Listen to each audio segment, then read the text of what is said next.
What up, gang? This is KenZerk, KenZillion, Zekamillion, the villain feeling Trillion, and we are back on Tsukihime. I'm going for, last time we finished Shield's route, and now I'm going for Arcueids route. I'm pretty sure we're gonna end up with a lot of repeated dialogue, but that's fine by me. First step to Shield's route, from what I know, is that when we run into her, we can't speak to her, I think. We're not supposed to speak to her, I believe. Bear with me, cause it's been a while since I last played. So I'll probably read through all this dialogue again, just cause I don't really remember it, you know? Autumn. The last traces of summer are disappearing today.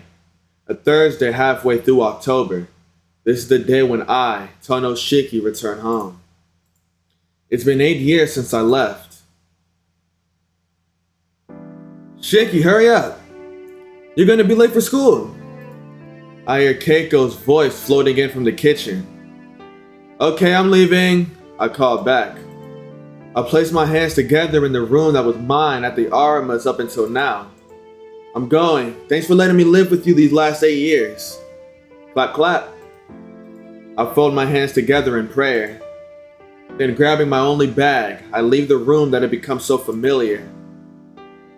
I walk through the entrance to the Arima's house, then turn to face it. Shiki. Keiko-san, who had come to the door to see me off, called my name somberly. See you later.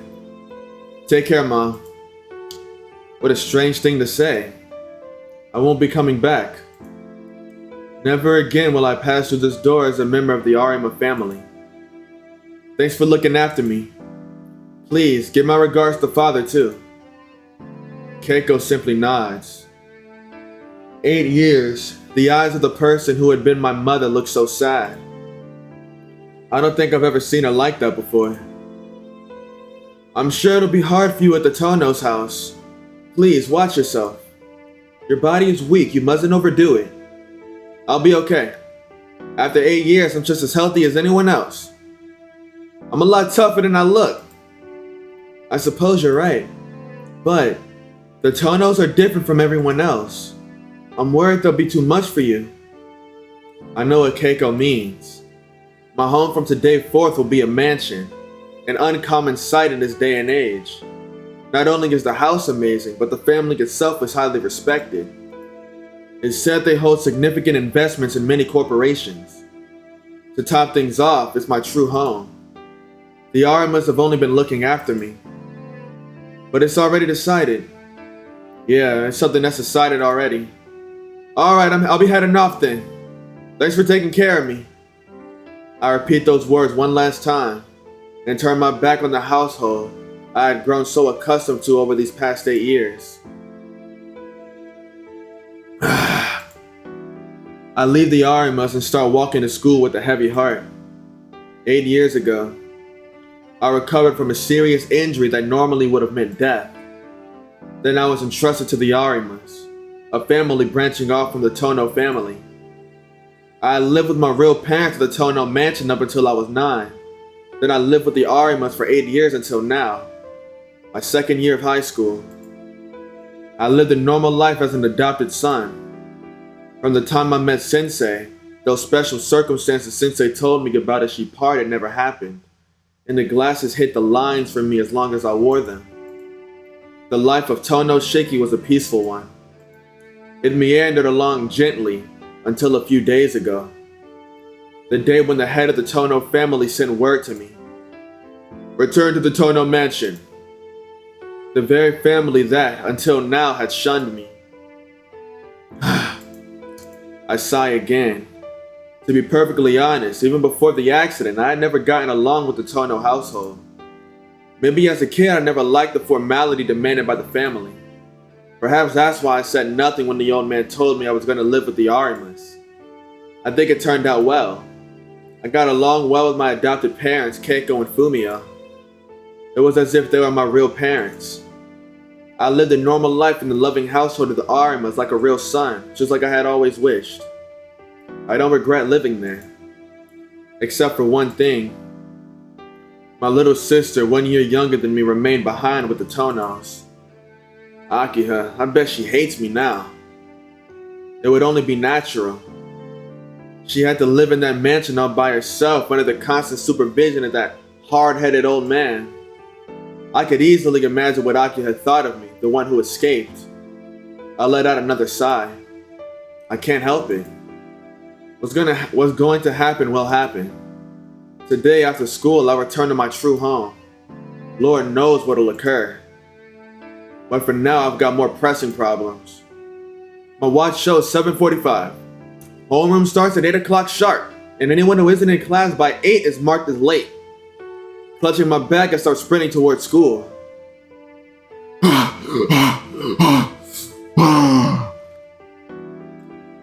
I managed to make it to school in less than 10 minutes. I entered from the back gate, accomplishing a feat that would bring the track scouts running if they knew. Come to think of it, today's also the last day I'll come in through the back gate. The Arma and Tono houses are on the opposite sides of the school, with the Armas being behind while Tono's in the front. Obviously, I'll be coming through the front gate in the future. And I quite like the lonely atmosphere back here too. For some reason, the back gate at our school isn't really popular. Only 10 people or so, myself included, actually use it. It's quiet and pretty devoid of people day or night. Clang! Click, click, clang! Like I said, pretty quiet. The sound of a hammer mixed with distant birds singing reaches my ears. Hammering, huh? Clang! Clink! Claw! A half rhythmical ringing comes from one corner of the courtyard. What is that? Homeroom begins in less than 10 minutes. I don't have time to stop and find out, but I am pretty curious. Right now... Alright, so this is where it all... Stop looking up at the fucking TV, nigga. Right here. This is who you're talking to. Alright, so this is where it all goes down, right? First things first, if I go take a look, I'm locked in to Shield's route. So first of all, I have to not take a look. This is for the people that's like, look, I'm gonna tell y'all right now. If you're watching this route right here before the Shield route, then I'm probably going to unintentionally spoil a lot of shit. All right, because I just talk a lot. All right, so I really suggest you watch the Shield route first. But you know, I'm gonna save you this one time. All right, when something happens in a coming chapter as well, I have to say I didn't do it.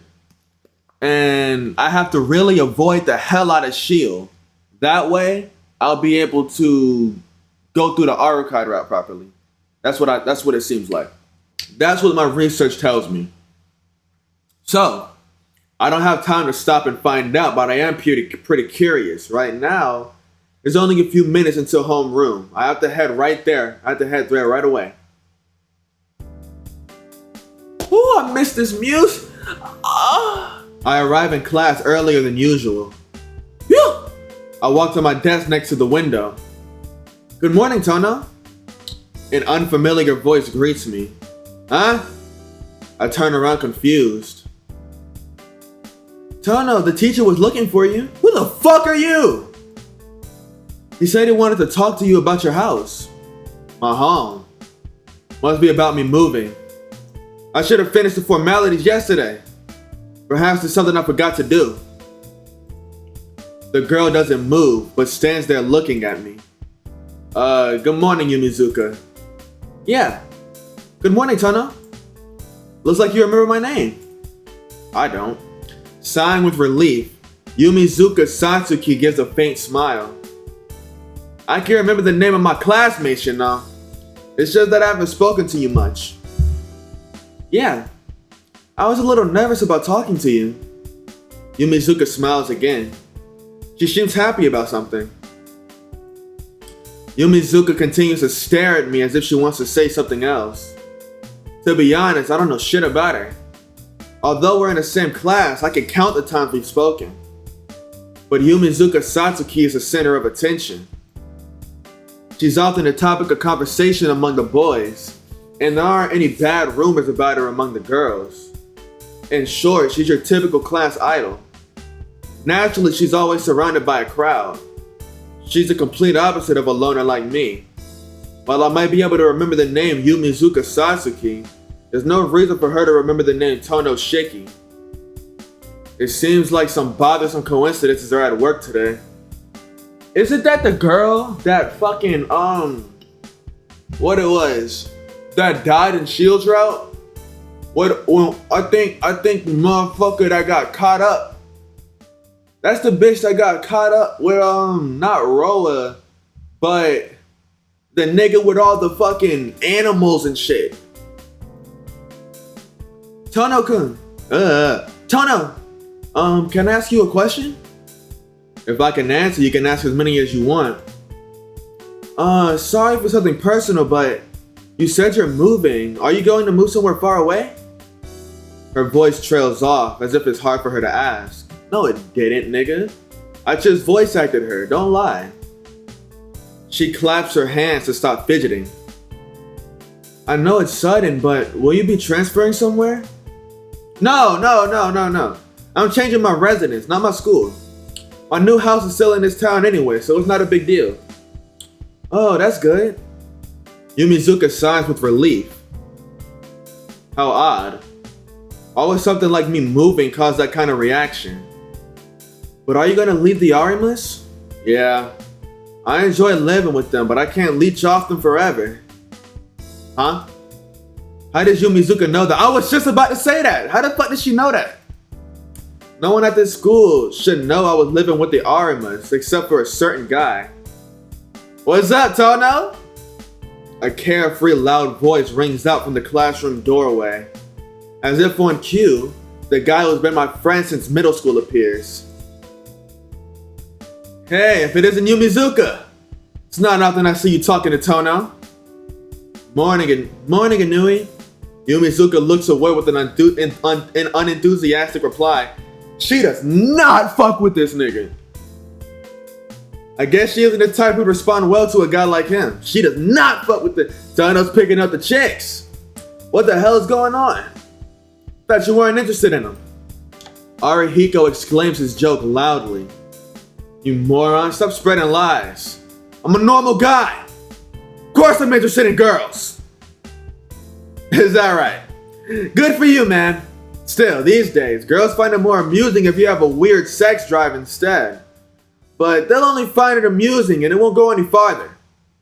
His bottomless, cheerful laughter echoes throughout the morning classroom. Button up your damn shirt. That's still pissing me off.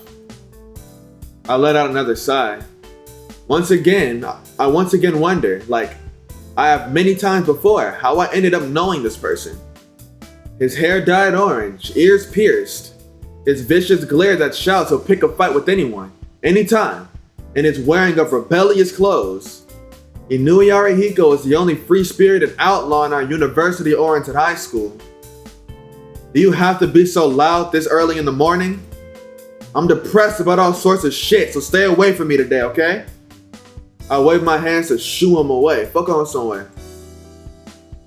Depressed? What's wrong, man?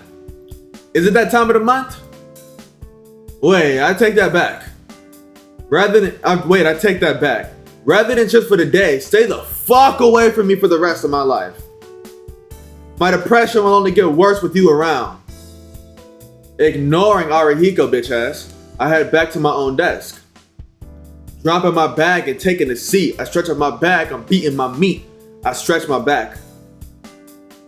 Hey, you can't just ignore other people like that, Tono. You're gonna hurt people with that careless attitude of yours.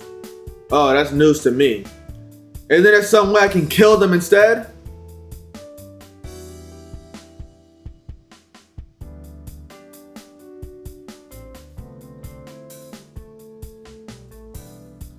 You can tell me how I'll repay it by trying it out on you.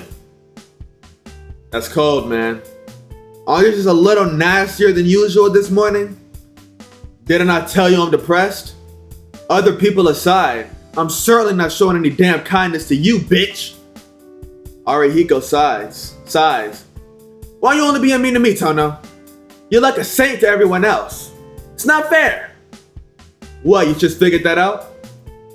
The world's unfair, bitch. You really are only mean to me. Arihiko gives another exaggerated sigh. I didn't try particularly hard to be cold to Arihiko. That's just the kind of relationship we have. Arihiko, what's a chronically late night owl who never shows up until second period doing here in homeroom? It's very odd. Ha! I was just thinking that too. I guess being at school on time isn't just for when I happen to wake up early. Well, I won't comment on your hobbies, but what I'm asking is why you woke up early. Why I woke up early? I guess it's because I can't stay out late since all that fuss started, so I actually go to sleep at night now. You've heard about the stories about that serial killer, haven't you? I see. Come to think of it, I did hear something like that. I feel a tinge of regret at needing Arihiko to remind me. For the past 2 or 3 days, I've been debating whether or not to return to the Tono household, so I completely lost touch with the news. What was that again? They've given it some really nasty name, like freakish serial killings or something. There's more to it. So far, all the victims have been young girls. The 8th victim was only 2 days ago. Top it all off, they were all... Wait, what happened to him again? Arihiko tilts his head in contemplation. I'm a dumbass for asking him. Yeah, I remember now. All the victims were cut up into pieces and arranged in a pattern or something. No, Inui-kun.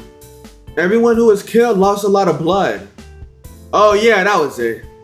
How did you get that mixed up? They said it was some kind of modern day vampire or something. What? Sure know a lot about this, Yumizuka. Not really. It's happening in this town, so it's in the news. You'd remember it even if you didn't want to. I see. I thought it was happening in a neighboring town, but I guess it moved down here. Well, anyway, that's what happened. Even I wouldn't be going on the streets at night with a killer walking around. That's why I've been waking up at 7 lately. Wait, that's it? Having a good reason doesn't make a good story. Where's the fun in that? Man, you're cold. What, did you collapse from anemia already this morning? I'm alright, thanks for asking. If I was anemic 24 hours a day, I'd be dead by now. Yeah, you're right. If you say you're okay, then I guess you're okay. And the bell rings, interrupting our conversation. Hey, class is about to begin. Hurry up and get back to your seat. With the yeah! Arihiko goes back to his seat. See you later, Tono. Yeah. Sorry for keeping you, Yumizuka. Her light footsteps tap across the floor as she returns to her desk. Oh, she licking my foot long! Second period is over. A homeroom teacher who's also a math teacher calls out to me as he leaves. Tono, your documents are missing some details. Please, go visit the office. It shouldn't take long, so I head to the office before third period starts. Oh, okay, I think this is new. The office is on the first floor. The second year classroom is on the third floor, but I can make it back before third period starts if I run. I run. And run. And run! Oh, shit! Huh? The impact floors me with a thud. My head hits something, and the world swims before my eyes. Ow, ow, ow! Ow, ow, ow! I hear a voice nearby. It's a woman's voice I've never heard before. Looks like I ran into someone. I'm sorry, are you alright? I still can't see my surroundings too well, but I apologize to the person I hit. Yes, I'm alright. What about you? Are you okay? There's no trace of accusation in that gentle voice. I don't know who she is, but it seems like she's worried about me. Yeah, I'm also okay. I shake my head and stand up. Finally, I can see clearly. It's Shield. We got to avoid her. We can't talk to her. Run! Shaky, run! Are you really alright? Your forehead is swelling up. Huh? I feel a prickle of pain when I try to touch it with my hand. Just like she said, I'm developing a magnificent lump. I am so sorry. I was not paying attention to where I was going. Your forehead must really hurt, right? The female student gazes apologetically at my face. From the formal way she spoke, I assumed she was a first year, but from the color of her ribbon I could see she's a third year. In other words, my senpai. No, it's fine, really. I'm the one at fault. Sorry for bumping into you, senpai. I lower my head in a bow. Come to think of it, you're right. You shouldn't be running down the hallways, you know? There are people like me spaced out while looking down at the courtyard. Yeah, I'll be more careful. Are you alright, senpai? Yes, I only fell. It's because you ran into the wall while trying to avoid hitting me, Tono. Really? No wonder I'm seeing stars. I'm lucky to get off with just a bump after running into a wall at that speed. Sorry about that, but spacing out in the hallway is also dangerous, senpai. Yes, I'll be more careful. Senpai smiles and nods. I love Shield. I love seeing her.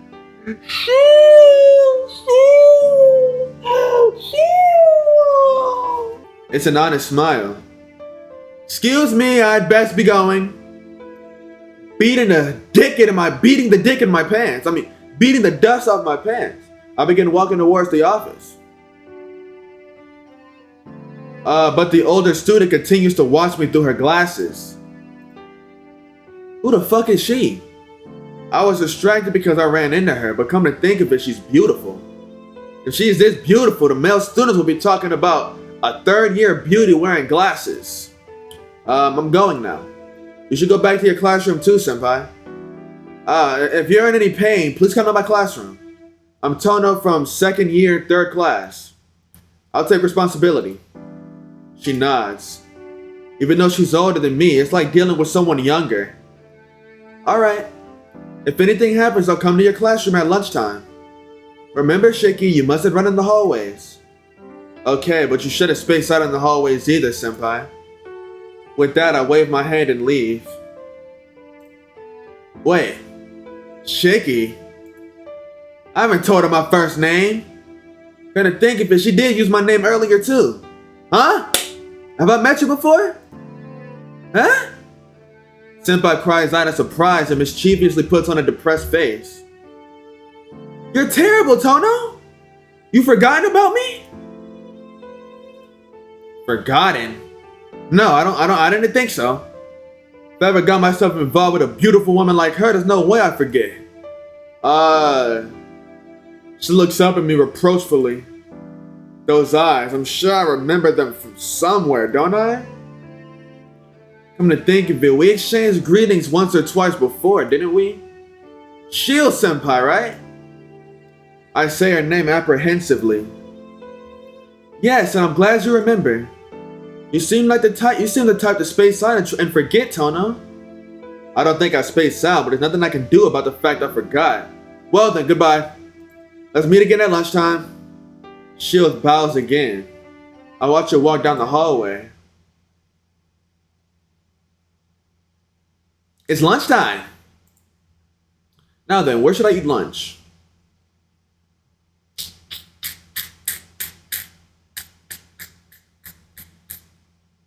Doesn't matter. Eat lunch in class. It's lunchtime and the classroom starts to liven up. Some guys are dashing off towards the cafeteria. A group of girls are rearranging desks to form a table, and some students are calmly leaving the classroom, boxed lunches in hand. I watched them while I sat down the milk and bread I bought. Sheesh, not much of an appetite as usual, huh, Tono? The guy in front of me being here is already part of my daily routine, and I'm not about to start complaining now. But man, what's up with us? Just the two of us eating lunch together. What kind of meal goes unaccompanied by a beautiful blossom? If you don't have any blossoms, why don't you go join that group over there? I'm not gonna stop you. Idiot! When I say blossom, I mean a single beautiful blossom. Those girls making a group aren't good. They're poisonous, rather than being beautiful. Arahiko's comment would have probably earned him some rocks thrown in his direction if the group of girls had heard him. Luckily, the girls in our class didn't hear his poisonous words. It's pretty harsh, Arahiko. I know you were a bad guy before, but haven't you been getting worse lately? They're surpassing merely bad and getting into deviant. I can't help it, can I? When there's truly a beautiful blossom at our school, my discerning eye grows more critical. So who's this beautiful blossom? That's a secret. I don't want any more competition now, do I? Arihiko laughs with an ambitious smile spilling over his face. As it is something I don't have, I'm a little impressed by his ability to express himself so frankly. And then, the person I just met comes in from the classroom door. With a boxed lunch in one hand, there's no way I could mistake her. Hello, Tono. Mind if I interrupt? No, it's fine, of course. Smiling, Shio-senpai brings over a chair and sits down naturally. Senpai, are you hurt? No, I'm not hurt at all. Even her smiling reply troubles me.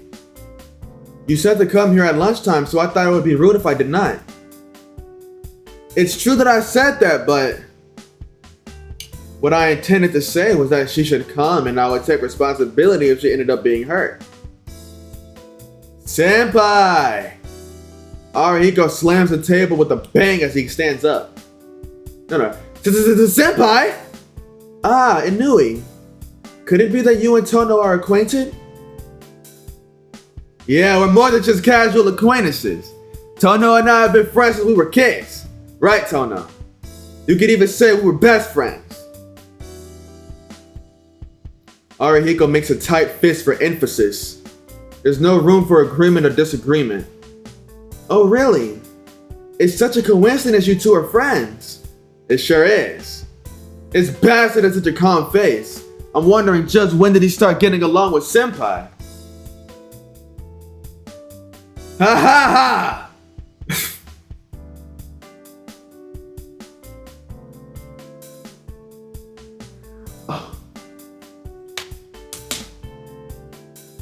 Arihiko glares at me while laughing towards Senpai. Absent-mindedly, I wonder if that's what you would call being well-rounded. In the end, Arihiko forcibly convinces Senpai to stay for lunch. Well, since she brought her lunch, perhaps it's what she had in mind in the first place. Oh, Inui, do you live by yourself? Nah, I live with my sister. Our parents left us in charge of the house, so we naturally learned how to cook, that's all.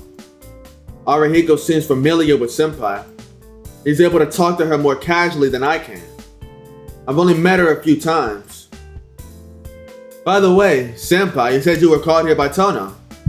Something happened? Yes, I ran into Tono during the break. I wasn't hurt, but Tono hit his head. And you came to see him because you were worried. Yes, that's about right. Senpai's voice is brisk and pleasant to listen to. Since listening is more interesting than talking, I keep silent.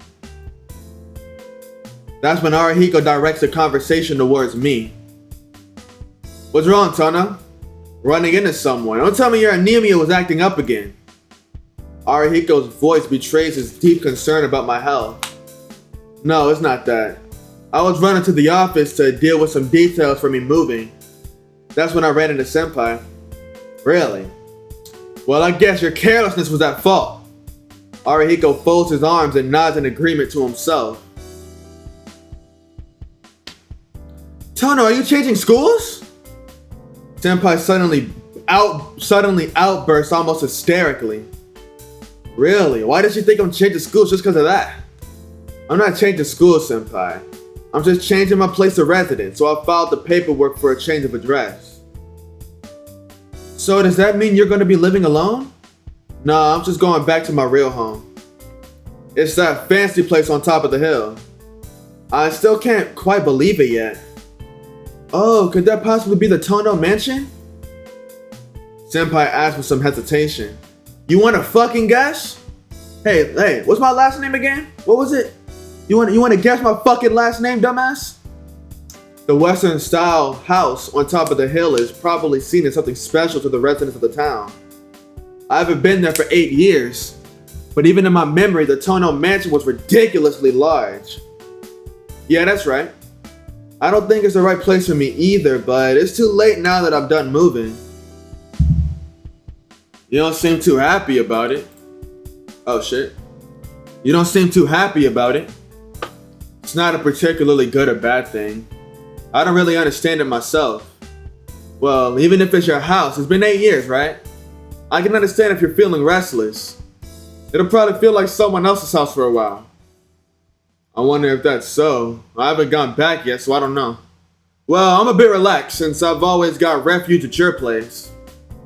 Huh. Listen, you. I'm not impressed with how you come to stay at my house every time something bad happens. I like your personality trait of not standing out, but I've hated how you're always too reserved for a long time now. Arahiko strikes the table with a bang again. Well, everything Arahiko said is true, so there's no way to fight back. Inui, does Tono really stay at your house that often? Yeah, he does. That damn Tono is too reserved toward his parents, and he will come to my place every long vacation. He's reserved towards them because they're taking care of him. That's why he comes over to my place where we conveniently have an empty room. Since he looks pretty decent, my sister took a liking to him, and he shamelessly comes to stay with us even without paying a cent. Arahiko's fist trembles as if to say unforgivable. Oh, my elbow bone, my elbow bone, my elbow. Was it getting blurry or am I tripping? Don't get blurry on me, camera. I can't have that. Chill out with that shit. Taking care of Tono. Arahiko clamps a hand over his mouth. Sorry. I should have thought before I spoke. It's okay. You didn't say anything wrong. I continue to eat my bread without looking at Arahiko. Really? Yeah, you're right. If you complain about that, you'll be in for some punishment. Arahiko nods to himself in agreement. His overwhelming optimism is something I'm truly envious of. Tono, did you not get along with your previous family? No, that's not it. This guy had no problem with the Arimas. Oh, the Arimas were the family that took care of him. They're really nice people, and from what I can see, they're a happy family. Even so, he refused to be their adopted child. He escaped to my place every vacation. Jeez, just what were you not satisfied with anyway? Nothing I wasn't satisfied with. It's just, I've received so much from them already. I didn't want to be a further balling on them. I'm freeballing right now. I turn away. And all of a sudden, I realize Yumizuka is close by. Am I tripping? Or is she just fucking everywhere right now? I don't remember her being mentioned this much in Shield's route. Fuck off! Her eyes look like she wants to say something, but it seems like she can't bring herself to intrude. What's wrong, Yumizuka? Oh, what's wrong, Yumizuka? I leave Arahiko and Senpai to call out to her. I have something to talk to you about. Is now a good time? Sure. Can we talk here? Yumizuka's eyes flicker towards Arahiko. It seems Yumizuka isn't good at dealing with Arahiko. Is it alright if we discuss this in the hallway? I don't mind. I'm leaving for a while, Arahiko. Waving to Arahiko and Senpai, I exit with Yumizuka into the hallway. What did you want to ask? Sorry if I'm wrong about this, but have you been walking around at night in the business district lately? Huh? Business district? I rarely go there even in the daytime, let alone at night. Her question is so entirely off that I become interested instead. At night you say? Around what time? From what I heard, past midnight. Midnight? Then that rules it out completely. I occasionally go out to the business district at night to buy something, but I've never been out into the city that late before. Yeah, that's not me. My house is old-fashioned, so they've got a curfew at 7. You can't get in after that even if you cry. Since I don't want to have to camp outside, I try to my death to get home before 7. I'm upfront about denying Yumizuka's question. She smiles happily. Yeah, I know. The Arima family is also the head of a style of tea ceremony. That's right, it must be really strict for you, Tono. Why do you know that? Not so much as strict as they like to tease, huh? Yumizuka, you seem to know quite a bit. Are you a student of it? No. I don't really know that much about tea ceremony. I have a friend who goes there and she told me it was really strict. But Yumizuka, how did you know I live with the Arimas? I haven't even told anyone here at our high school. You forgot that we went to the same middle school together, haven't you? Yumizuka giggles as she speaks. Huh? We went to the same middle school. I can't remember, so I can't say anything. But if that's true, then it wouldn't be so odd if she knew I was entrusted to the Arimas. Yumizuka, maybe it's okay as long as it's not you, Tono. Sorry for interrupting your lunch. Interrupting my words, Yumizuka Satsuki goes back into the classroom after saying this. Yeah, I don't know how else to say this, but she's suspicious as fuck. I don't know about her. Yo, is your conversation over? Yeah, it seems like she just got the wrong person. Hey, Arihiko. Yeah. Yumizuka went to our middle school. To say more, she was our classmate during our second and third year, and now in the second year of high school, making for 3 years in total. Huh? As if he knew my question, he answers. How did you know what I was gonna ask? Because of that dumbass look on your face. But damn, thought you were just ignoring her, but you actually didn't even notice her. She's really persistent, or maybe she's just eccentric. She's had to suffer a lot. Arihiko makes a difficult face and shrugs. Ah, I knew it. She is Tono's girlfriend, right? Fuck are you talking about, senpai? No way that could be. I've never even had a proper conversation with her. No, there's no use hiding it. You two look like you get along very well. I'm a little jealous. What's making her so happy? Senpai looks at me with an excited expression. Senpai, Arihiko, say something to this confused person here too. About what? I don't know what you and Yumizuka are up to. All I know is that you two were having a merry conversation this morning. A secret meeting at school in the morning? How bold of you, Tono? Senpai is getting more and more worked up in an incomprehensible way. Well, whatever. After all, it doesn't matter to me if Senpai misunderstands. But you mustn't be so blunt to her, Tono. Yumizuka looks kind of sad, doesn't she? You've got to give her more of your attention. Senpai, lunch is gonna end soon. Get the hell out of here. Yes. See you later, Tono, Inui. Smiling, Senpai leaves our classroom. Feel a little exhausted. Tono, don't go after Yumizuka. Arihiko mumbles this with a stern face. Don't go after? Why? Listen, about Yumizuka. Despite her appearance, she's really shy and single-minded. She's not compatible at all with someone absent-minded like you. That kind of girl is dangerous to get really involved with. Arihiko goes back to his own seat. The fuck is he on about? It's not like I'm thinking about doing something with her. I mutter to no one in particular and sit down in my own seat.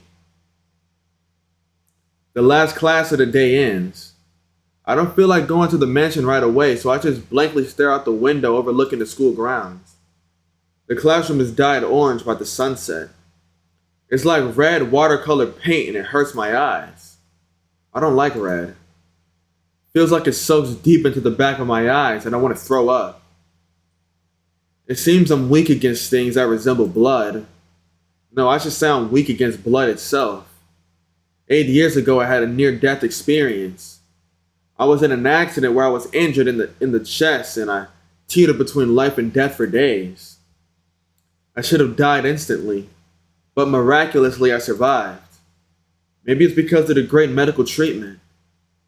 However, the injuries were so severe that I don't even remember the accident. 8 years ago when I was a child, I felt a thud pass right through the middle of my chest, then I passed out. When I woke up, I was in a hospital bed.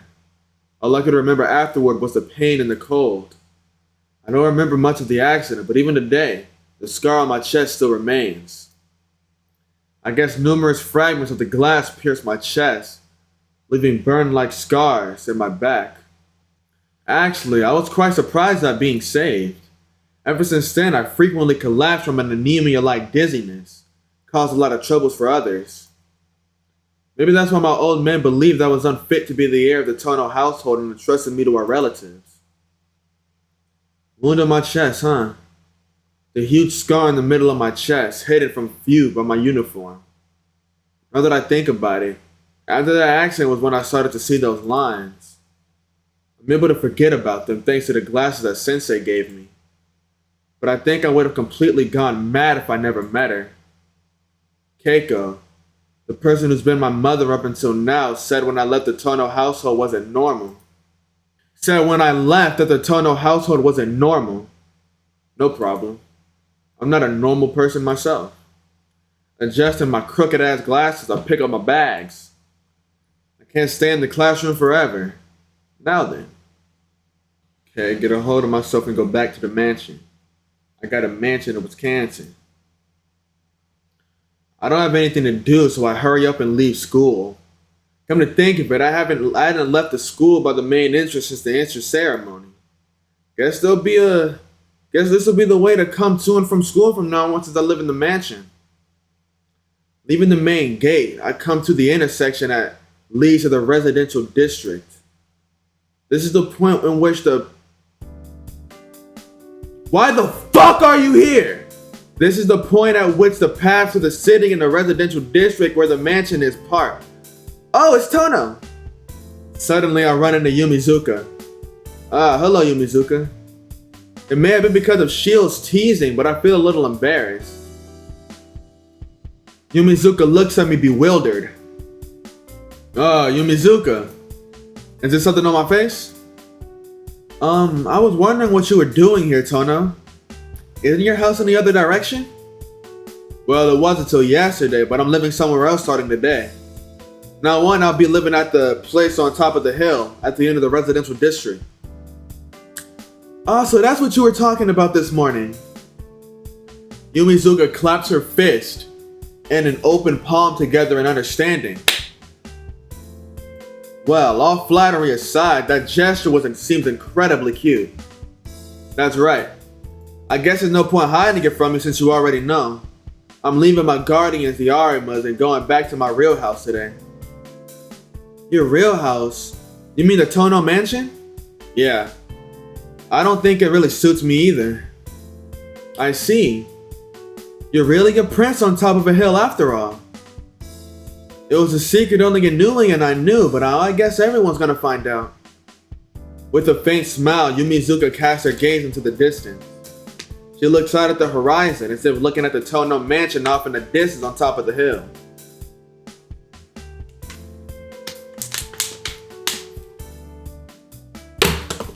I did not mean to throw it at my computer. But will you be alright? Even if it's your house, you've been away for 8 years, right? Aren't you afraid or worried? Yeah. I'm actually kind of uneasy. I've never liked that mansion to begin with, and now it's gonna feel like someone else's home too. But still, can't lead a carefree life on my own and leave my sister Akira there all by herself. No matter how uneasy I am, I have to return to the mansion. In the end, it's still my home. I think it's only natural for me to go back. I see. Sorry for stopping you, Tono. You must be in a hurry, right? No, not really.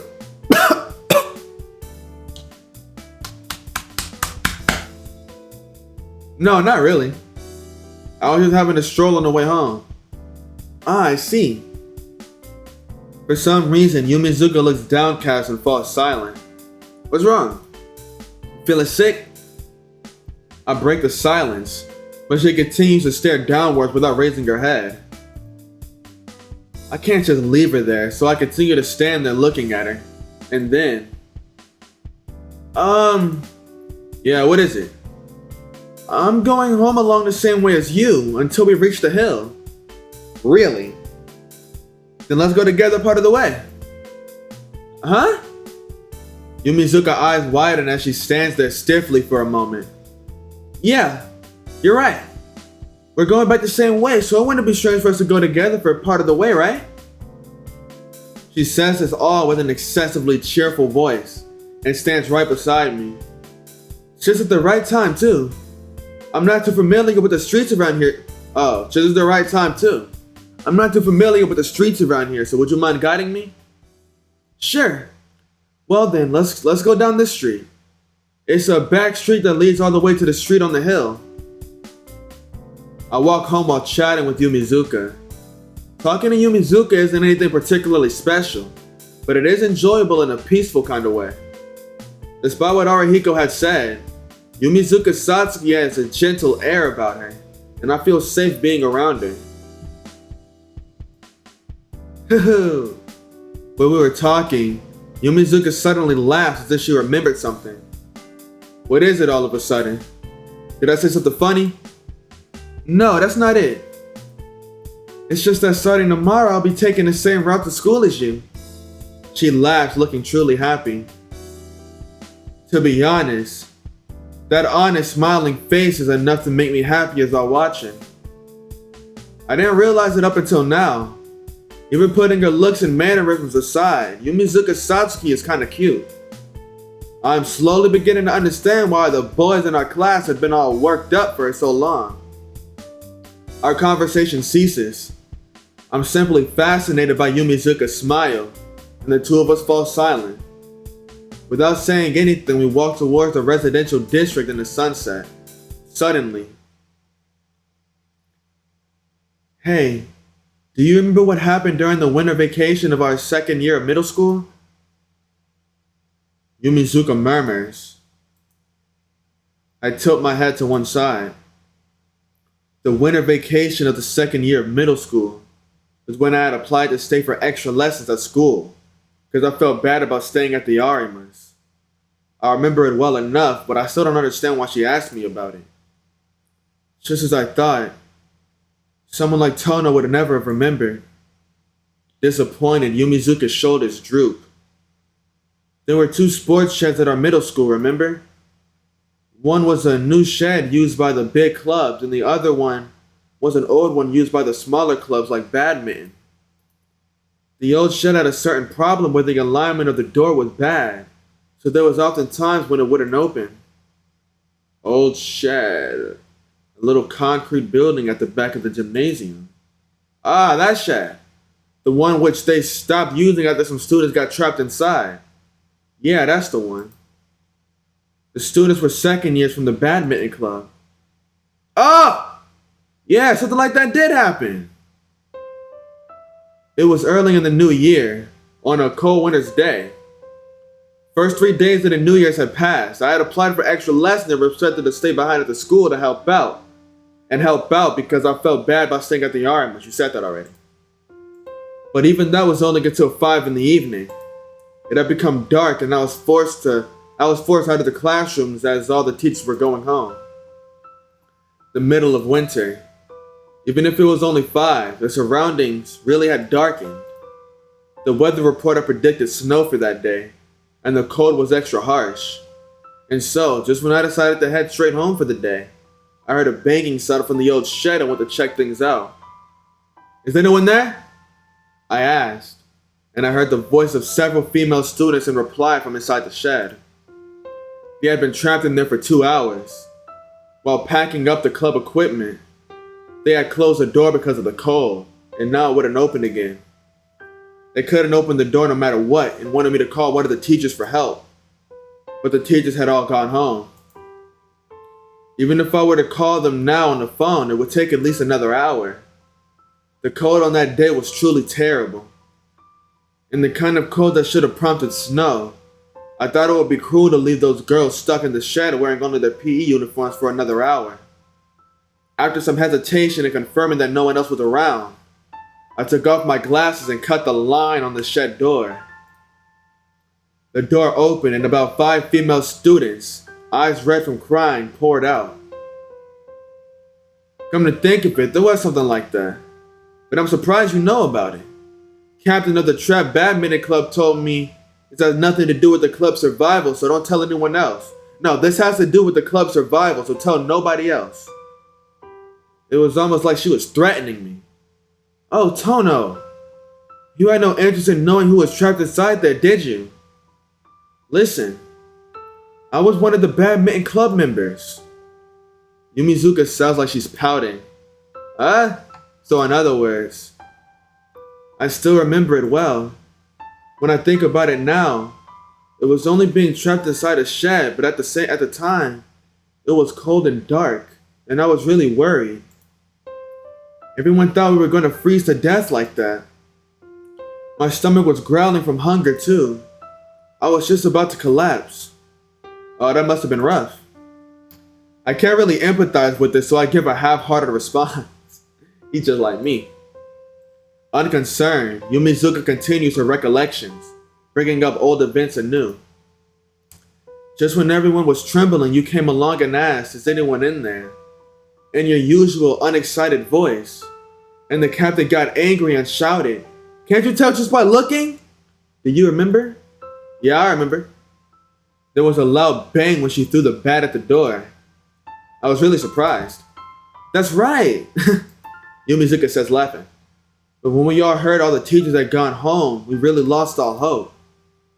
We couldn't stand being there for even a minute longer. Yet we had to face the prospect of being trapped until the next day. Just when we were thinking about how miserable the world was, you knocked on the door and said, I might be able to open it, if you could keep it a secret. Yeah. And then I heard another bang and someone said, if it opened that easily, we wouldn't be suffering in here. She was really angry. Yeah, the captain felt responsible for getting us trapped, so she didn't have much patience to spare. But soon after that, the door opened. Everyone was happy that the captain's knocking with the bat must have worked and ran outside, but I was watching you aimlessly stand by the door.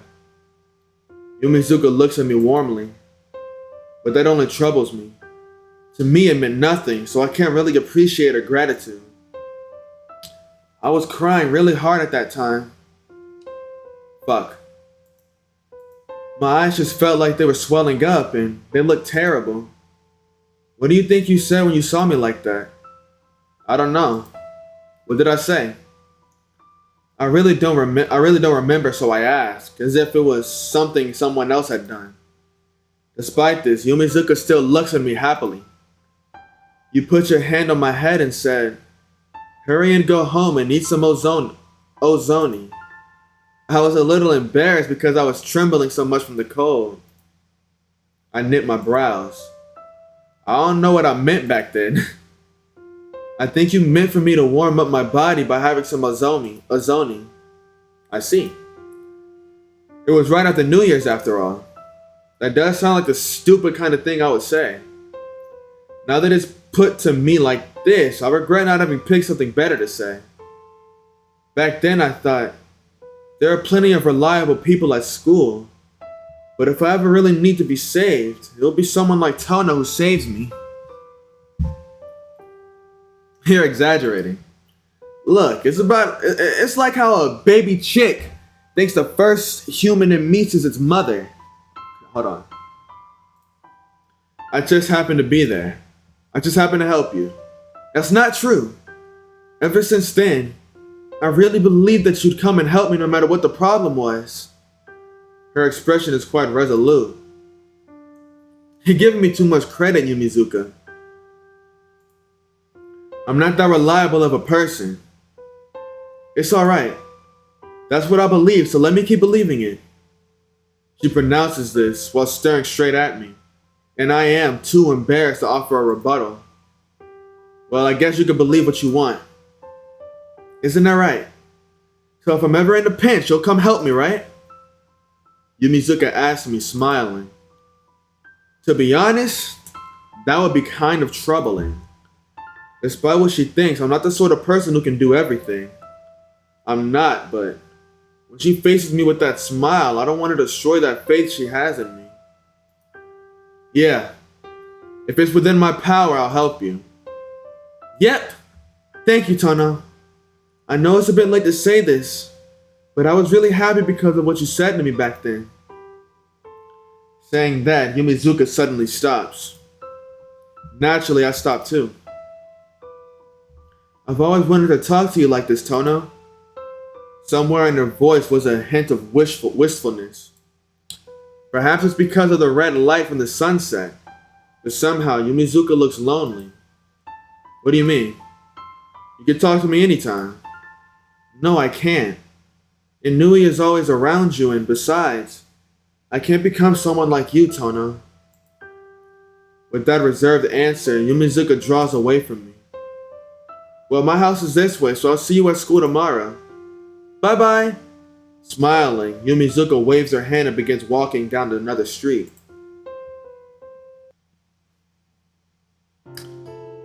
I walk along a different path than the one I usually take. Passing through unfamiliar streets, I slowly approach the Tono mansion. The surroundings are not completely unfamiliar. After all, I had lived here until I was 9 years old, 8 years ago.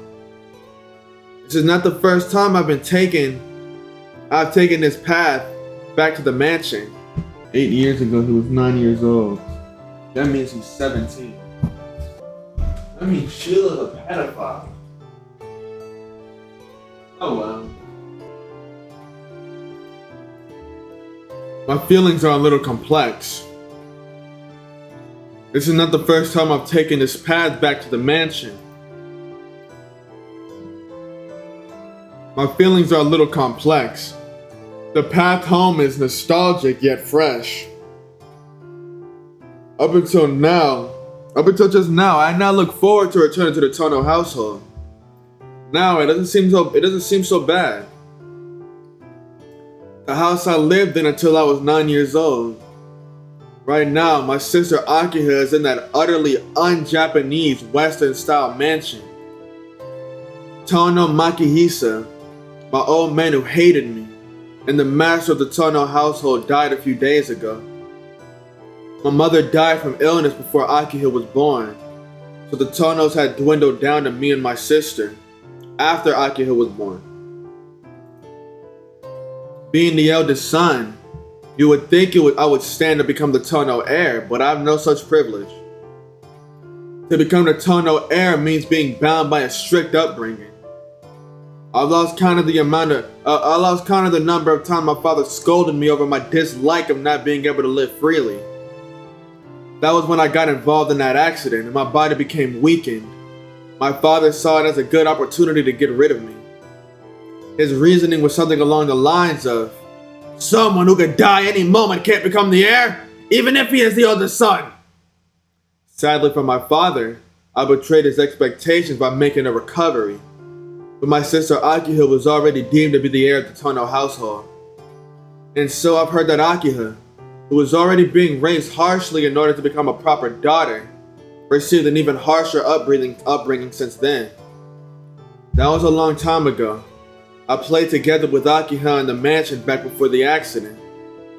After that, I never saw her again. The life in the mansion I abandoned 8 years ago.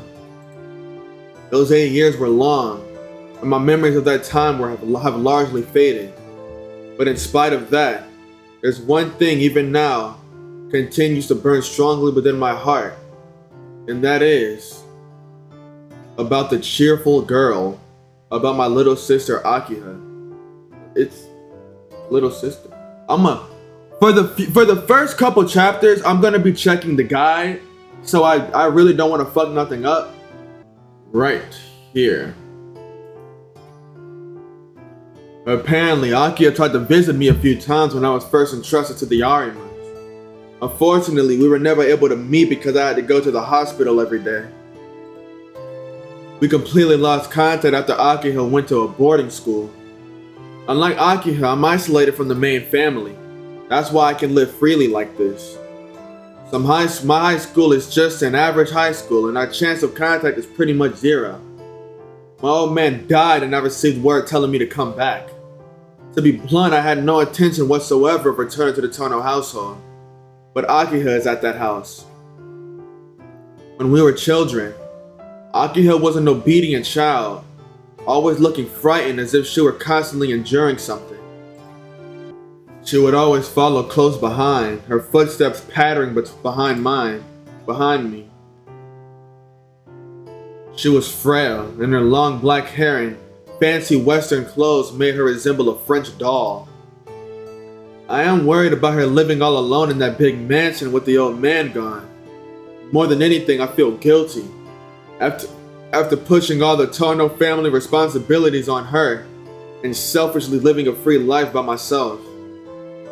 Perhaps my acceptance to return to the mansion is like my apology to Akihiko.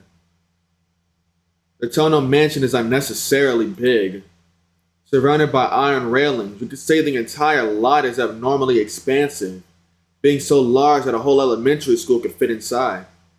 The garden, surrounded by trees, is more like a forest. The mansion is at the heart of that forest, and there are a few other buildings separated from it. I didn't think anything of it when I was a child, but now that I have lived in an ordinary household for 8 years, the excessive size feels almost criminal. The gates are unlocked. I push them open and head towards the mansion doors. They tower oppressively, bearing down on any visitors. Beside the iron double doors is an unmatching doorbell. Alright. Shaking off my nervousness, I press it. There isn't any affectionate ding-dong chime from the doorbell. The oppressive silence continues for a few seconds. Then the sound of pattering footsteps behind the door indicates someone's presence. We've been waiting for you. The door opens with a creak. Inside lay the lobby I remembered and a young girl in an apron. Kohaku! Thank goodness. You're so late I was beginning to worry that you had gotten lost. I was thinking about going out to meet you if you hadn't arrived by sunset. The girl in the anacrostic apron smiles warmly. No, that's I'm so taken aback by her outdated mode of dress. I can't even form a proper sentence. Perhaps attributing my hesitance to distrust, the girl tilts her head a little. You're Shiki-sama, aren't you? Yeah, but you don't have to call me Sama. You are, right? Oh, please, don't scare me like that. I was beginning to think I had made another mistake back there. The girl's mannerisms are like those of a mother scolding her child. But in spite of that, there's a smile on her face, and it doesn't break the warm feeling about her. She wears an apron over a kimono. She comes out to greet guests and addresses someone like me with Sama. That must mean she's... Are you one of the maids here by chance? The girl answers my question with nothing but a smile. Come, you must be tired. Please do, come in. Akiya-sama is waiting for you in the sitting room. The girl quickly crosses the lobby and heads towards the sitting room. Turning back as if she just remembered something, she makes a bow and a full smile on her face. Welcome home, Shiki-sama. Her greeting is accompanied by a flower-like smile. I can't think of any reply, so I just follow her hesitatingly. Guided by the girl, I head to the sitting room. It's as if I'm seeing it for the first time. I don't know if I've forgotten about it in the last 8 years, or they had to refurb it since then. Either way, it feels like someone else's house now, and it's unsettling. As I'm looking around the sitting room, the maid in the apron lowers her head in a quick bow. I brought Shiki-sama with me. Well done. You may return to the kitchen, Kohaku. Thank you. It seems that maid's name is Kohaku. Kohaku gives a small bow as if to say farewell and leaves the sitting room. That leaves me and 2 girls I don't recognize. Long ass neck. Golly, look at that shit. It's been a long time, Nissan, says a girl with the long black hair and sharp eyes. All my thought processes stop at once. My mind goes blank and I can't think of any words of greeting. All I can do is nod with a, yeah. I don't think it can be helped. This Akiha that I had not seen in 8 years is not the Akiha I remember. She's completely transformed into a proper young lady of a noble family. Nissan. The black-haired girl tilts her head slightly. Pathetically, all I can say are dumb shit sounding things. My mind is turning in somersaults as I try to recognize the girl before me as Akiha, but it seems like Akiha had already recognized me as her brother. You do not look well. Would you like to rest before we talk? Akiha throws a sharp glance in my direction. Is it just my imagination that she looks like she's in a bad mood? No, I'm alright. I was surprised at how much you've changed, Akiha. People do change over the course of 8 years, Nissan. We are at an age of change, or did you think we will remain the same as we were forever? What is this? I can feel the thorns in Akiha's words. No, you've definitely changed, Akiha. You've become more beautiful than before. That isn't flattery. It's how I really feel. Long ass neck. And, indeed. But you, on the other hand, have not changed much at all. Akiha answers coldly, her eyes closed. Well, I came prepared for something like this. It is as I had thought. It seems Akiha does not think well of me. If you're feeling well, let us finish our conversation. You have yet to hear the details about why you were called back here, Nissan. I've heard nothing more than a sudden, come back to the mansion! Though I found out my old man passed away in the papers. If the head of a major company dies, it definitely makes it in the financial papers. Word of Tono Makihika's death reached his son, Tono Shiki, via the newspaper after the funeral. Even though his relatives hadn't told him, his disinherited son could pick up the news of his father's death merely by buying a 100 yen newspaper. It might be cynical of me to say so, but the world has certainly become a convenient place. I am sorry. It was my fault that you did not get the news about father. Akiha quietly lowers her head. It's alright. Either way, it's not like he would come back from the dead if I went. It's not something you should be worried about. I'm sorry. It is somewhat comforting to hear you say that. Akiha's face is serious, but this is not a topic I care much about. A funeral is a ceremony for those who can't let go of their feelings for the deceased to achieve such detachment. For someone like me who cut off such feelings a long time ago, there's no need. Calling you back here was my idea. It would be odd for the eldest son of the Tonos to be entrusted to the Arimas forever. Now that father has passed away, the only Tonos by blood are you and I, Nissan. I don't know what father was thinking when he entrusted you to the Arimas, but he's no longer with us, so there's no longer any need for you to live with them. That is why I had you come back here. That's all well and good, but I'm surprised we were able to get our relatives to agree to this. Wasn't it they who came up with the idea of leaving me with the Arimas in the first place? That may be so, but now I am the head of the Tono family. I decline every one of the proposals from our relatives. I would like you to continue living here, Nissan, but this is a place with rules. You will avoid living the overly casual lifestyle you've been leading up until now. Fuck off somewhere, bitch! Fuck off! Fuck on somewhere, bitch! Who do you think you're talking to? I'ma live the life I wanna live. You don't tell me what to do, bitch. I'm afraid that isn't gonna happen, Akiha. There's no way I can go back to being some well-mannered gentleman now. Not that I want to. I will not ask more of you, but do try too.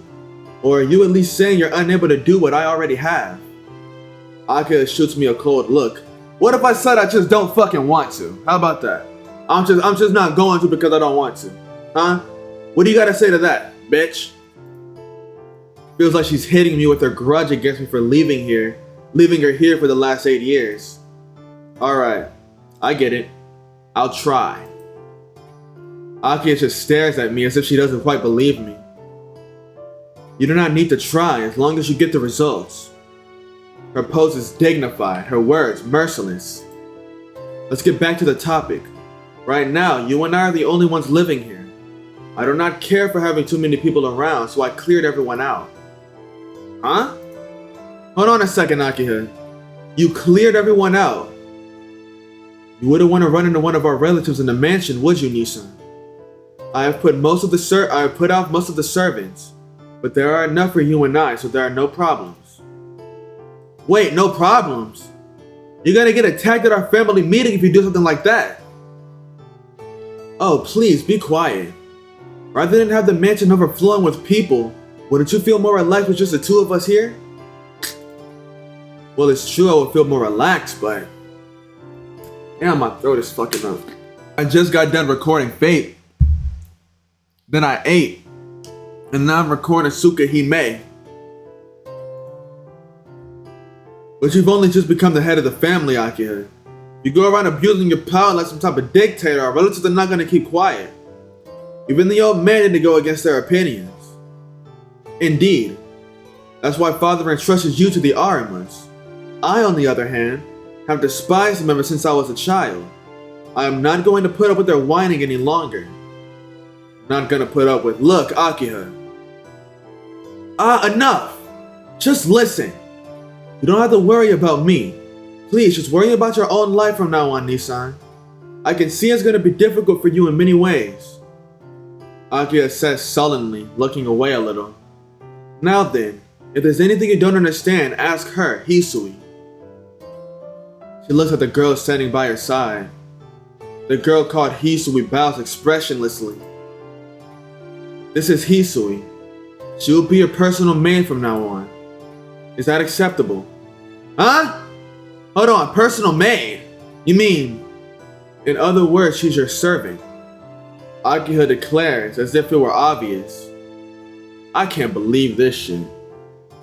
Fitting with the western style of the house, the girl in the maid outfit stands there as if it's a natural thing to do. Hold on. I'm not a kid, you know? I don't need a servant. I can take care of myself. Would that include cooking and the laundry? Akihide is pretty sharp at pointing these things out. At any rate, now that you've returned to this house, you will obey my directions. I don't know how you lived at the Arima house, but you're living at the Tono house now. Please accept everything given to you. I can't say anything. I can't say anything, my eyes, fucking stupid ass grammar. Who translated this bullshit?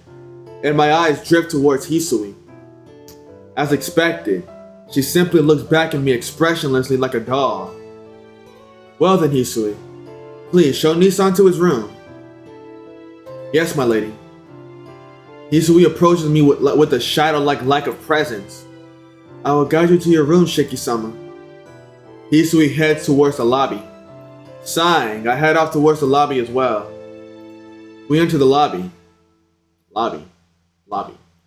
This mansion is split into east and west wings, with the lobby, in the middle.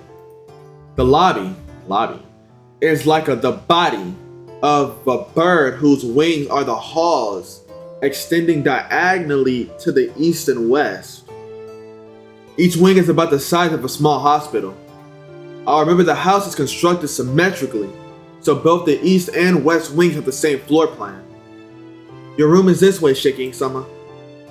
Hisui climbs up a flight of stairs. It seems like my room is on the second floor. Come to think of it, the servant's room should be on the first floor of the west wing, so that's probably where Hisui and Kohaku's rooms are.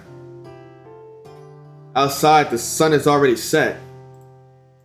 The girl in the maid uniform walks down the long, dimly lit hallway without a word. It kind of feels like Wonderland. Without thinking, I let my thoughts slip out. Nigga, this is like a hospital. Did you say something, Shiki-sama? Hisui stops and looks back at me. No, I'm just talking to myself. Don't worry about it. After staring at me, Hisui bows and starts walking again. Guess this is what they call being lost at a loss for words.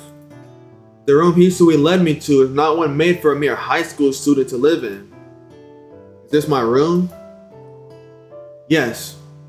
If you're displeased with it, I can arrange for a different run. No, there's no way I could be displeased with it. It's just a little, no, really too fancy for me. Shiki-sama, it's fine. I'll gladly use this room. This room is about boring as hell. I would hate to use this room. Give me something exciting, like give me some colors, nigga. Yes, this room has not been touched since 8 years ago, so I do not believe you will find anything unsatisfactory with it. Something a little odd about the way Hisui said that. It's as if she was implying this was once my room. Hey, is this by any chance my old room?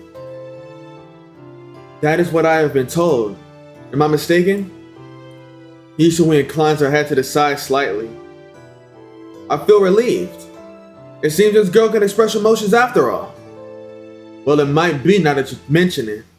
I do remember it faintly, so it must be so. I can't feel any sense of familiarity about this place at all, but I guess that's just what it's like after you leave a place for 8 years. I can't get settled here though. I was living in a 6.5 mat-sized room until this morning. It's like I'm staying in some high-class hotel. I understand how you feel, but please try to get used to it. From today onwards, you are the eldest son of the Tono house, Shiki-sama. You're right. I've got to do my best so I at least look it on the outside. With a thump, I drop my bag on the table and stretch my back. I've been feeling a little stressed out with everything that's happened so far. But I guess I've got no choice but to adjust from today onwards. Shiki-sama, all your luggage has been brought here. Is there anything more you require? No, not really. Why do you ask? There was very little delivered. If there's anything you need, I can have it prepared, so please do not hesitate to ask. I see. No, I don't need anything more for now. I didn't have much luggage to begin with. My luggage is just this bag, these glasses, and the textbooks in my bag, and the white ribbon with an unidentified owner. That's all. Anyways, you don't have to worry about the luggage. This fancy room is more than enough for me. I understand. Well then, I shall come to call you in an hour's time. An hour? For dinner, you mean? Yes. Please relax until then. As expected, Hisui says everything with an expressionless face. But even if she tells me to relax, just how am I supposed to do that here? The clock says 6 o'clock. Usually I'd be watching TV in the sitting room around this time, but I have some serious doubts as to whether there's any such thing in this mansion.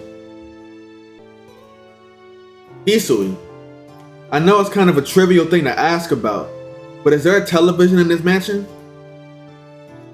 A television? Hisui's eyes narrow slightly. I know I'm the one who asked, but it really is a stupid question. I feel there's something wrong with asking about the presence of a TV in a luxurious mansion like this.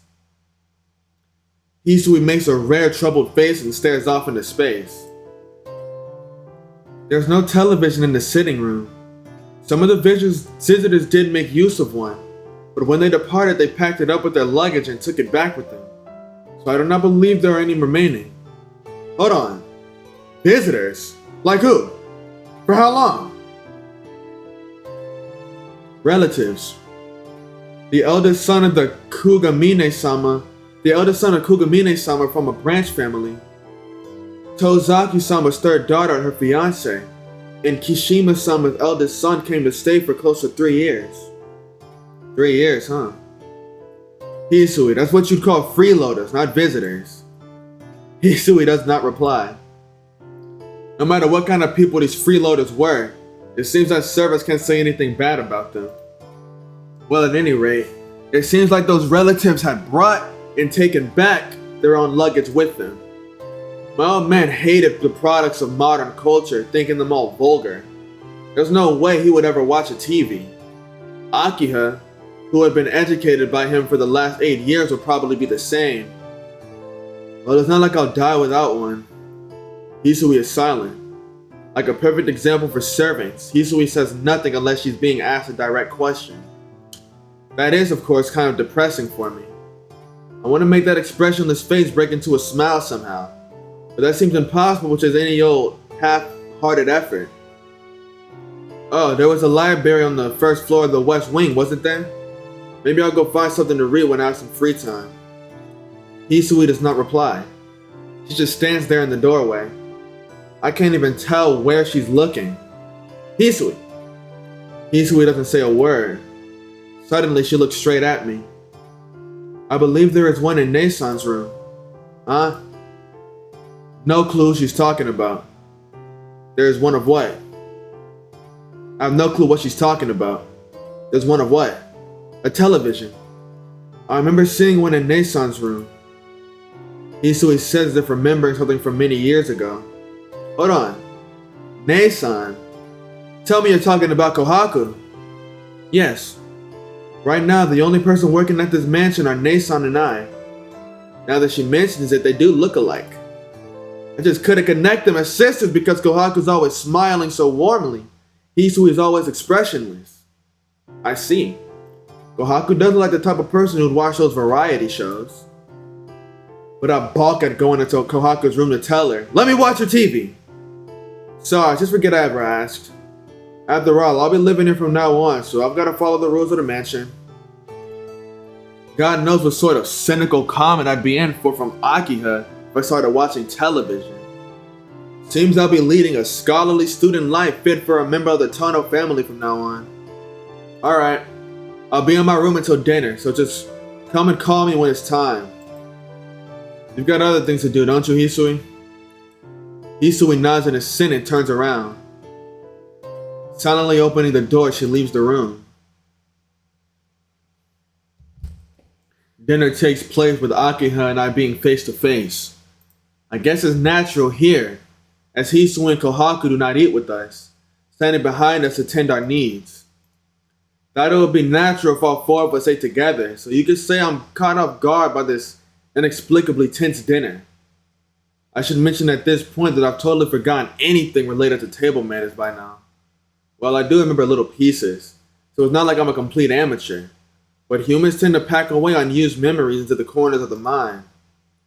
The tension was actually quite thrilling, with every one of my movements causing Akiha to raise an eyebrow. When I think about how I have to go through this every day, though, it's really depressing. Finishing dinner, I return to my room. Still only past 8 at night.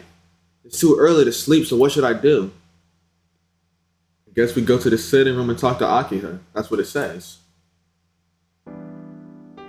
When I get to the sitting room, Akiha is relaxing there alone. No sign of Kohaku or Hisui. There are 2 teacups on the table and Akiha is using one of them. Oh, do you drink tea after meals too, Nisan? Ah, no, nothing like that. I just thought I'd come and talk to you. My expression tells her I'll go away if I'm bothering you. Then please, sit down. Why'd she get all serious? Is tea alright for you? Sure, I'll have anything that's nice. I actually prefer Japanese tea, but I'll keep that bit of selfishness to myself. Akiha takes a teapot and pours transparent red tea into another teacup. Thank you. I sit on the sofa and raise the teacup to my mouth. Before my eyes is the cool and collected Akiha, and it makes me a bit uneasy. I came to talk to her, but to be honest, I really don't know what to say now that she's in front of me. Nisan, you're very quiet. Didn't you come to talk to me? Akiha stares. The atmosphere is not so much that of a younger sister, but more like that of an unfamiliar young lady. It's not one in which I can speak freely. Well, I was just wondering, what have you been doing for the past 8 years? It goes without saying. With Nisan not around, Father's attention turns solely to me. Akiha glares in complaint. It seems that the last 8 years are a taboo subject. And what about you? She's making the saber face. What have you been doing for 8 years? I sent many letters, but I didn't receive a single reply. Gah! I choke involuntarily. Certainly, Akiha sent many letters, but I never replied. I was a poor correspondent, but at the bottom of my heart, I wanted to sever all links with the Tono mansion, and that made me reluctant to write to Akiha. Well, don't worry about the letters. Even if you had answered, I'm sure Father would never have allowed the replies into the house. More importantly, how do you feel, returning to the mansion for the first time in 8 years? It has changed very little, though there was some restoration work done. In spite of Akia's words, the mansion still feels completely unknown to me. 8 years ago, I was just a child. Even if I remember the mansion a little, I feel like I'm in someone else's house and it's very unsettling. Nissan. No, I just got lost in thought for a moment. You say this mansion has changed very little, but it's pretty unsettling for me. Though this sitting room and the lobby are kind of familiar, can't really remember the corridor nor my room. Really, I guess 8 years is a long time. I guess that's it. It's like half of my life so far. Can't really expect to have clear memories. Well, it's been 8 years, so it doesn't feel right, but I think I'll get used to it. I'll be thankful if you overlook my poor manners for a while. Please, don't be ridiculous. I can hardly look any more leniently upon Nissan's manners than I already do. Blah. That was close. I almost sprayed the tea I was drinking. At supper, Akiha's look sent me into a cold sweat after all I did was use the wrong knife. I see. You were being lenient back then. Yes. I am making concessions appropriate to your abilities. Nissan has been brought up by the Arcueids after all. As Aunt Keiko comes from a branch family, a certain amount of laissez-faire was permitted, and you were spoiled, Nissan. The result is the supper we had a while ago.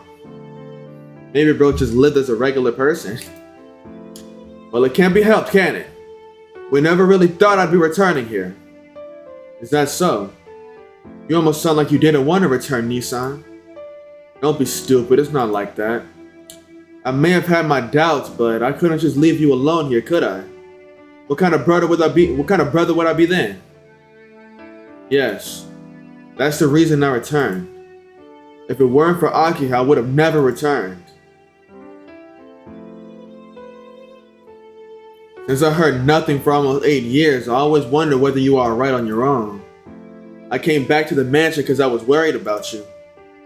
Looking a little off to the side, I put my honest feelings into words. Well then, think. But I guess I was just worrying over nothing. In the past 8 years, you seem to have grown pretty strong. I'm relieved, but a little disappointed. No, a bit is saying too little.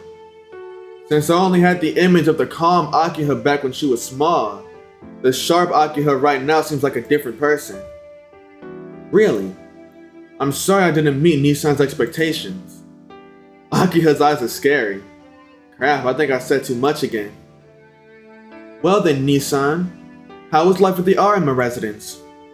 Akiha asked, still with a frightening expression. I feel like I'm under a terrible pressure, even though I'm only talking to my younger sister. Nissan? Did you hear what I said? I heard. Life at the Arimas, right? It was normal. No real problems. It seems it was more suited for me living there too. That's not what I meant. How was your health? I've heard you collapsed a lot from your chronic anemia. Yeah, I did for about a year after I left the hospital, but I'm okay now. I only have problems occasionally, about once a month. I'm certainly not frail enough to be worried about. Bluffing, I strike my chest with its scar. Akiha nods in serious assent. But Nissan, you've also started wearing glasses. After going to the hospital, did your eyesight fail too? I see. Akiha doesn't know I wear glasses or why I wear them. I can't just explain the lines along which things break, or that they don't disappear, that they don't appear when I wear the glasses. It's nothing. My eyes became a little strange after the accident, but it's not like my eyesight's gone bad, so it's not really a serious problem. Really, I was surprised when I saw you a while ago. I didn't know you had started wearing glasses, Nissan. Really? You seemed pretty calm back then. Of course. I was meeting you for the first time in 8 years. I couldn't let you see me acting strange. Akiha's brow creases sullenly. That's adorable. Akiha-sama, the bath is ready. What should I do? Really? Thank you, Kohaku. I'll go soon, so go ahead. Ah, is that alright? After all, you're relaxing with Shiki-sama. Shiki-sama might run away, but the bath won't. Please, relax a little longer. It's fine. We weren't talking about anything important anyways. Akiha stands and walks past Kohaku into the lobby. Kohaku follows Akiha. Left alone in the sitting room, I finish the tea. Akiha and Kohaku seem to be heading to the bath, so I guess I'll go back to my room. Hang on. Akiha and Kohaku aren't going to take a bath together, are they? No, I bet they are! Then maybe Kohaku would be washing her back. Of course, with another girl, there's no problem, but... Well, you're free to imagine whatever you wish, Nissan, but... Akiha returns with amazing timing. Don't force Hisui to do stupid things. Unlike Kohaku, she doesn't really get jokes. Akiha looks accusingly as if she sees my thoughts. I'm surprised. Maybe this mansion has some listening devices. Wait, what are you doing back here? Weren't you taking a bath with Kohaku? I forgot to tell you something about the bath, Nissan. The large bathroom we used a long time ago isn't used anymore. It would be too much for Hisui and Kohaku to take care of, so it's been closed up. Large bathroom. Was there such a place? I splutter a bit. Unable to remember, I make a doubtful face. Akiha's brows knit terribly. The bath in the courtyard. You don't even remember that? Well, now that she mentions it, I guess there was such a thing. But this is a European-style mansion. Isn't such a thing a little out of place?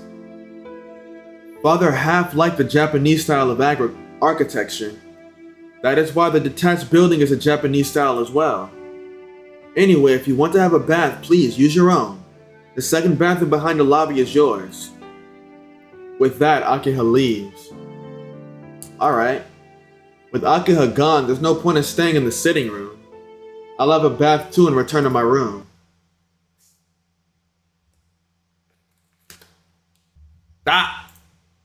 When I return to my room, my bed has been made. I guess Hisui did it while I was gone. I'm glad she did, but it's really more than I deserve. I scratch my cheek. Then, are you there, Shiki-sama? I hear Hisui's voice along with a knock at the door. Yeah, I'm here. Come in. Excuse me. Good evening. Thanks for making my bed, Hisui. Hisui quietly nods in acceptance. As I thought, I'm not used to this. Is there anything else you want to tell me? No, nothing from me, but Akiha has instructed me to answer any questions you may have. I see. There are many things I want to ask, but I'll probably get to know them as I continue to live here. Yeah. What I want to know right now before I sleep is it true that the curfew here is 7? Yes. The main gate is locked at 7, and all the entrances to the mansion are to be locked at 8. It is also a rule that one must try not to go walking around at the mansion walking around in the mansion after 10. Not even walking around in the mansion. Well, I've got no complaint with that, but isn't that kind of harsh? Akiha and I aren't children, so I don't think you have to go that far. Indeed.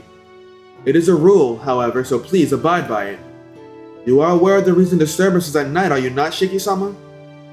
Yeah, that vampire shit Arihiko was talking about.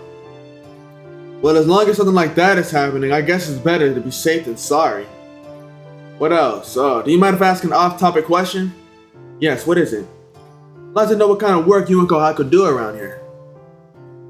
I'm here to serve your needs, and my sister Kohaku is to serve the lady Akiha. In our spare time, we do the maintenance chores around the mansion. Is there anything more you would like to know? Sir, so that's what it is after all. My shoulders suddenly feel heavier. It seems completely natural to Akiha when she said it. But I'm nothing more than a normal high school student. I have no interest in having a girl close to my age serving me, at least for now. By serving me, you mean you're my personal servant? Yes. Please do not hesitate to give me any instructions. Well, I get it. Going by how Akihiko was talking about you, doesn't seem like I can dismiss you, so I'll just obediently let you serve me. Is there anything in particular you would like? Nothing in particular, but could you stop calling me Shiki-sama? To be honest, I get chills down my back when I hear it. But Shiki-sama, you are my master. That's what I'm saying I hate! I've been living a normal life up until yesterday. I have no desire to start living a life where a girl my age addresses me with Sama. I see. Ishu's response was less than enthusiastic. Just call me Shiki. In exchange, I'll call you Hisui. Let's do away with the formalities and be more casual with each other.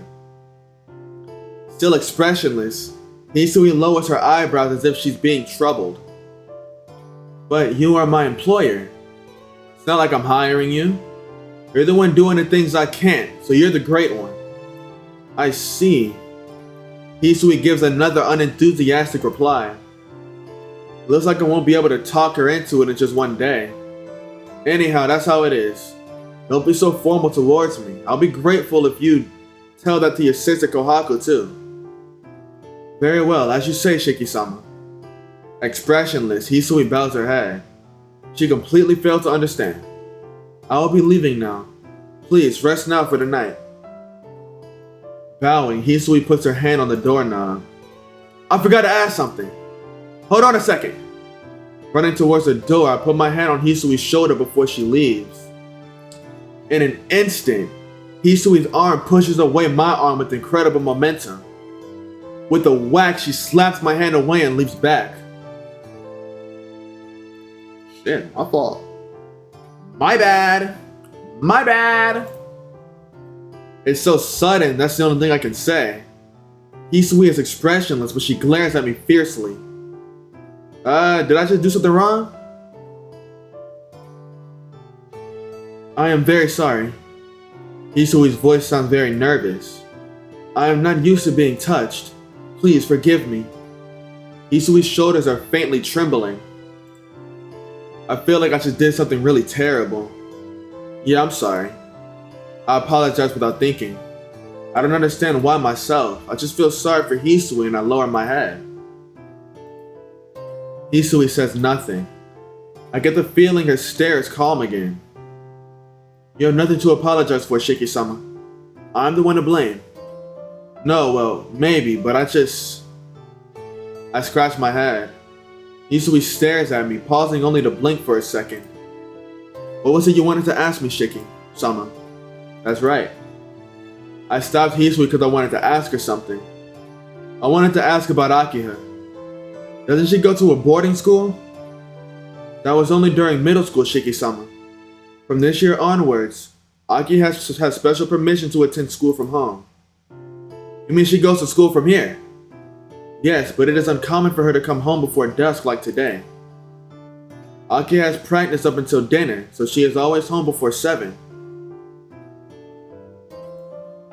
Practice what? Today is Thursday, so she would have had violin practice. Huh? Usually she is able to return before dinner on weekdays. So if you have anything to say to Akiha, please let Ne-san know after dinner. Hisui bows to say goodbye and leaves the room. Violin practice? What on earth is that? She's not some upper class lady or anything. So why would she have to do something as bothersome as... Oh wait, she is an upper class lady. Yeah. And I think of it, my sister Tano Akiha is a natural born upper class lady. In my memory, she was always the obedient, ever uneasy sister constantly following me around. As a child, she was always quiet, never having even the courage to express her own desires.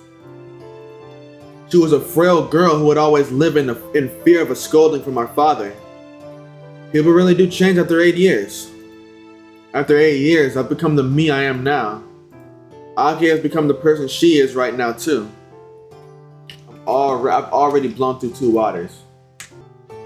8 years is a long time. It's half of our lives up until now. I was absent from this mansion during that vital period where a child becomes an adult. I'm sorry, Akiha. I think things would have been better if I had been with her during those 8 years. I unknowingly mumbled an apology. Left by myself, I lie on my bed. This house was made years ago.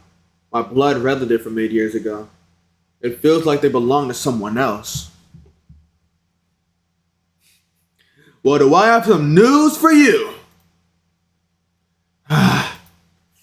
When it was going to happen to me now. Grumbling to no one in particular, I fall asleep. Oh! I remember this. I hear a wave-like sound of something's voice. Woo! Something is howling. It's too sharp and high-pitched to be a stray dog. Woo! It echoes in my eardrums. Is it howling at the moon? Woo! This doesn't feel right. The beastly howling is beginning to give me a headache. Woo! It doesn't stop. Woo! Woo! Woo! Just shut the fuck up! I wake up. I can hear the sound of a dog barking outside the window. The clock indicates that it's just past 11. Oh man, yeah. Once I finish this, I just gotta chill. My eyes hurt. This is more than just a neighborhood nuisance. Damn, I can't sleep like this. The dog's howling comes from somewhere near the mansion's fence. It doesn't seem like I can go back to sleep at this rate. You gotta go check it out, right? Alright, go check it out. Even Akihime and the others wouldn't be able to sleep with a racket like this. So I'm the only man in the house. I guess we've got no choice but to go investigate. I think it's coming from the right side of the mansion. I open the curtains and check what's happening outside, and outside my room is a large tree. On one of the branches is perched a blue crow. In the dark night, I can see nothing but black, and yet it's quite clear to me that this crow is blue. I've never seen or heard of a blue crow before. It glares at me. It feels like the eyes of the crow are staring at me, like soulless mechanical lenses. Gah! After a yawn-like cry, it noiselessly flies off. What was that? I can feel a faint chill on my back. The howling of the dogs grows louder. Awoo! Awoo! Awoo! It's really starting to get on my nerves. Not only is it noisy, but hearing it causes my heart to start pounding. I have an almost instinctual distaste for it. Shut up! I change out of my PJs into my uniform and leave the room.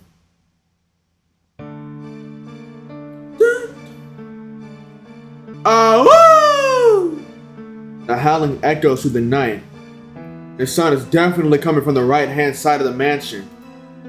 For some reason, my throat feels dry. The high walls stretch their way around the mansion. Clearing my throat, I head towards where the dogs must be gathered. I arrive at where the howling originates. Huh? Oh! The howling doesn't stop. But there are no signs of any dogs. All there is a person. Under the light from the street light that carves apart the darkness and the man in a dark coat. The howling is coming from right beside him. But there are no dogs to be seen anywhere. The man in the coat is pretty tall. He has a strongly built body and his back is facing me. My throat's so dry. Woo! He's just like me. The voice of the dog resounds in my ears. The night air coils itself around my skin. For no apparent reason, I have difficulty breathing and moving, as if I'm at the bottom of the sea. Gah! A cry overhead. With the loud flapping of its wings, a blue crow lands on the man's shoulder. Then suddenly the crow vanishes. Huh? Can it be an illusion? It looked like the crow disappeared into his black coat. The man in the black coat turns around. Under the white streetlight, he's just like a shadow. A black lump. In the middle of that lump, only the weapon-like eyes shine out, burning with a fiery intelligence. I can't breathe. Fortunately, those eyes seem like they're not even looking at me. Not here after all. The man in the black coat leaves. When I can no longer see him, I'm finally able to breathe properly again. Oh shit! I managed to take a few breaths. I realize the dog's howling has ceased. I return to my room.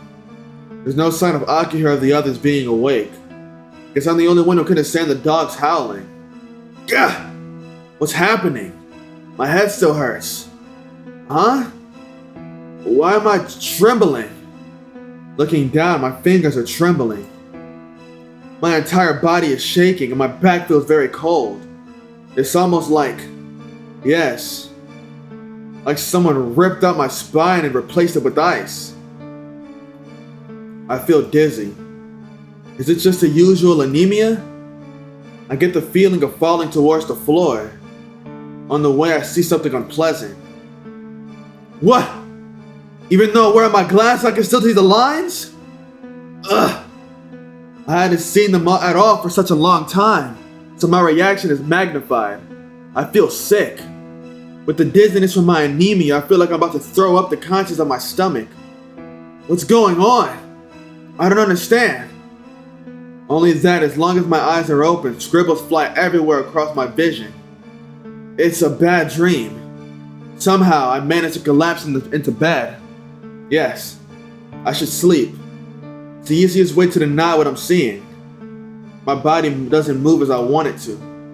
All I should do is lie here and fall fast asleep like a corpse.